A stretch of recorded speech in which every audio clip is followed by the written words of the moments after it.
เหมือนเธอสะกดลงตรงที่ใจให้ใจมันหยุดอยู่ตรงที่เธอฉันสบในตาครั้งใดต้องชื่นชมเธอร่ำไปคล้ายดังคนที่เพ้อเจอชอบกลิ่นในอ้อมแขนเธอและชอบไออุ่นจากลมหายใจฉันติดตรึงในรอยยิ้มฉันแค่รูปเธอเก็บไว้ดูยามเราต้องห่างกันไกลโอ้ยเกิดมาไม่เคยมีผู้ใดทัดใจอย่างเธอ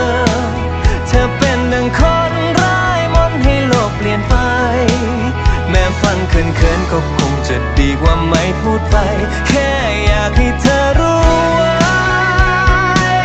เธอเก่งที่ทำให้ฉันรักจนหมดใจถ้าเธอเก่งขนาดนี้ฉันคงต้องรักจนงมงายเธอทำทุกวันให้เป็นดังฝันได้อย่างไรรู้ไหมฉันหลงเธอแทบตายและคนนี้ขอทำเพื่อเธอยินดีเสมอไม่ว่าบกน้ำหรือข้ามไฟ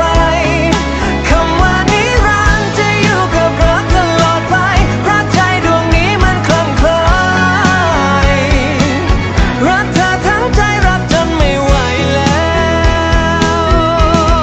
ววันที่ฟ้าสีเทาฉันยังมีเธอเคียงข้างกายวันที่ไม่เป็นใจขอบคุณที่กุมมือกันเธอเก่งที่ทำให้ฉันรักจนสุดใจถ้าจะเก่งขนาดนี้ฉันคงต้องรักจนงมงาย